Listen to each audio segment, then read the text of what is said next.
Have you ever wondered why some people seem to grow stronger through life's storms, while others are crushed by them? Have you ever asked yourself how to develop unshakable resilience when everything around you is falling apart?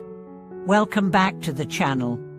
In today's video, we are going to explore one of the most crucial aspects of human transformation: how adversity becomes the fire that forges our most resilient selves. When life hits hard through loss, illness, failure, or betrayal, it can feel as though we are being broken. But what if those moments aren't breaking us at all? What if they're breaking us open? In a world filled with constant pressure to be perfect, strong, and unbothered, the truth is, we all carry wounds. What defines our growth is not whether or not we face adversity, but how we meet it. Do we collapse inward, or do we rise into something greater? Let's begin by reframing hardship. Most people see adversity as something to survive, a temporary state they must endure until a normal life resumes. But in many spiritual traditions, adversity is not an interruption, it is the path itself. It's the forge where virtues like patience, courage, and compassion are refined. There's a Japanese art form called kintsugi, the practice of repairing broken pottery with gold. Rather than hiding the cracks, it highlights them. The idea is simple but profound. The object is more beautiful for having been broken. That's resilience, not hiding our pain, but integrating it into our story in a way that brings depth, beauty, and strength. Think about someone you admire not for their talent, but for their character. Chances are, their strength didn't come from an easy life. It came from enduring. From sitting with grief, from failing and trying again, from walking through darkness and choosing to keep their heart open. One such person is Maya, a woman who lost her home, her partner, and her job all within a single year. She spiraled into depression, isolated herself, and questioned everything she had once believed. But one morning, as she watched the sun rise through the window of a temporary shelter, something inside her shifted. She decided to write not about success, but about sorrow. Not to impress, but to express. Each day, she chronicled her emotions: fear, rage, despair, and through that process, she began to heal. Her words eventually turned into a memoir, which touched thousands of people. Not because it was polished or perfect, but because it was real. Her vulnerability became her bridge to others. Her suffering became her service. And this is the heart of resilience. It's not about having thick skin, it's about having a deep soul. So how do we cultivate this inner strength? How do we train our hearts to stay open when everything inside us wants to shut down? First, by allowing ourselves to feel. There is no resilience without vulnerability. You cannot bypass grief, or pretend pain doesn't exist. Strength comes not from avoidance, but from presence. From sitting with sorrow, breathing through discomfort, and trusting that emotions are not permanent, they are waves. Let them move through you without clinging or resisting. Second, by creating inner stillness. In times of crisis, the mind often becomes loud. Thoughts race, fear multiplies, and clarity dissolves. That's why practices like meditation, journaling, or walking in silence are so powerful. They don't solve the problem, but they soften the mind, making space for insight to emerge. Third, by finding meaning. Viktor Frankl, the Holocaust survivor, said that those who found meaning in their suffering were more likely to survive. Meaning doesn't erase pain, but it gives pain a purpose. Maybe your heartbreak teaches you empathy. Maybe your illness awakens gratitude. Maybe your loss opens a door to deeper connection. The question is not, why did this happen? But, what can this teach me? Fourth, by connecting with others. Pain isolates, but healing happens in community. When we share our stories, we realize we are not alone. When we listen to others, we realize pain is universal, but so is hope. Whether it's through support groups, close friendships, or even online communities, Resilience is strengthened in relationship. And finally, by remembering impermanence. Nothing lasts forever, not the joy, not the sorrow. When we understand that all things rise and fall, we learn to hold life lightly. We become less reactive, more grounded. Less controlling, more accepting. Consider the story of Jacob, who after losing his daughter in a tragic accident, spent years walking through grief. There were no shortcuts, no platitudes that helped. But one practice sustained him: planting trees. Each season, he would plant something new, not because it would bring her back, but because life needed to keep moving. Those trees now form a small forest. He calls it her garden. Strangers visit it, meditate in it, find solace in its shade. Out of his deepest pain, something beautiful grew. This is what it means to transform suffering, not deny it, but use it, shape it, bless it.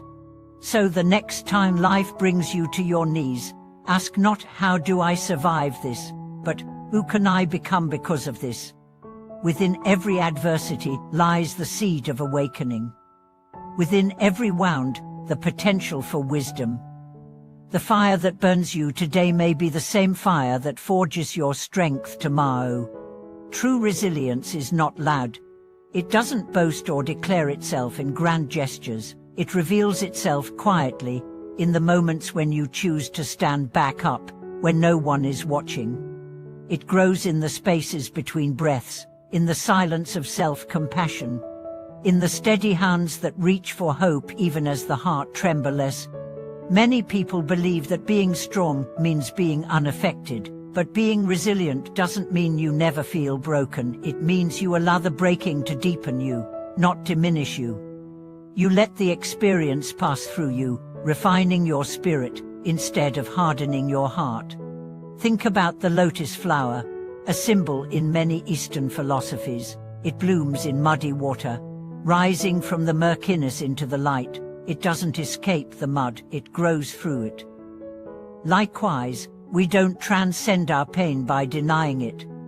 We evolve by facing it, integrating it, and finding our light within it. Let's return to the daily grind, where most of our adversities play out not as epic tragedies, but as the quiet erosion of joy. Stress at work, misunderstandings in relationships, financial uncertainty, parenting pressures. These struggles accumulate, slowly draining energy and spirit. And yet, these are the exact arenas where resilience is forged. Consider a mother named Helen, caring for a child with special needs. Her days were filled with appointments, meltdillers, and exhaustion. She often felt invisible, and yet, every morning, she lit a candle. Not for any religion, but as a reminder to herself, I am still here. That act, simple, quiet, was her practice of resilience. It reminded her that even in the smallest rituals, we reclaim our agency.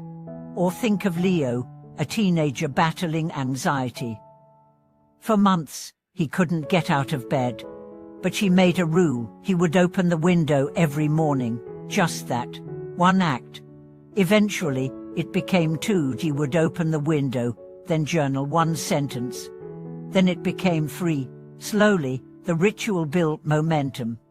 The light returned. Not suddenly, not dramatically, but steadily. This is the truth about resilience. It is cumulative. It grows with every act of self-respect, every choice to breathe instead of react, every moment you extend kindness to yourself. And while self-reliance is a pillar of resilience, so too is asking for help. Many people believe that needing support is weakness, but the strongest people are often the ones who know when to reach out. Whether it's therapy, mentorship, friendship, or community, healing is not meant to be solitary. We are wired for connection. Just as trees in a forest share nutrients through their roots, we too thrive when we nourish one another. Let's also reflect on the role of meaning and purpose. Resilient people often endure not because they're fearless, but because they're connected to something greater than themselves. A cause, a mission, a spiritual path. a loved one. When adversity strikes, this purpose becomes the anchor that steadies the ship. If you don't know your purpose, start small. Ask, what lights me up? What injustice breaks my heart? What do I love to give, even when I'm tired? Purpose doesn't have to be grand. It could be the joy of nurturing plants, of listening deeply to a friend, of creating art that brings someone peace. The key is to let your purpose feed your resilience, and let your resilience strengthen your purpose. Another overlooked dimension of resilience is joy. Not forced positivity, but authentic joy, the kind that bubbles up when you see something beautiful, when you laugh uncontrollably, when you dance freely. Joy is not the absence of pain. It is the permission to feel alive in the midst of it. Cultivate joy not as an escape, but as a practice. Listen to music, take walks, watch the clouds. Let yourself be delighted. Over time, these practices become your scaffolding, not to avoid falling, but to catch you when you do. And finally, let's talk about forgiveness. Resilience often involves carrying pain caused by others' betrayals, abuses, disappointments. Forgiveness is not saying what happened was okay. It's saying, I refuse to let this define me. It's reclaiming your power from the past. Forgiveness frees your energy. It lets you live fully, not guarded by resentment but guided by wisdom. One woman, Esha, forgave the father who abandoned her. Not because he apologized, he never did, but because she was tired of carrying the story of being unwanted. She wrote him a letter, burned it, and cried for 3 days. When the tears stopped, she said, "Now I write my own story." That was the moment she stepped into her strength. Her pain didn't disappear, but it stopped owning her. That's the essence of resilience. So wherever you are on your journey, whether climbing out of grief, navigating daily stress, or facing a major life upheaval, know this: within you is a well of strength deeper than any hardship. You are not fragile. You are luminous. You have walked through nights others would not survive, and you are still here. Resilience is not a trait you're born with. It's a muscle you build. Every time you choose hope over despair, presence over escape, truth over denial, you strengthen it. Thank you for watching this video. If you're walking through adversity right now, or if you've already come through your own fire, share your story below. Your journey could be the lantern that lights someone else's path. And if this message touched you, don't forget to like, subscribe, and turn on notifications. Together, let's build a community where resilience is not just celebrated but cultivated, day by day, heart by heart.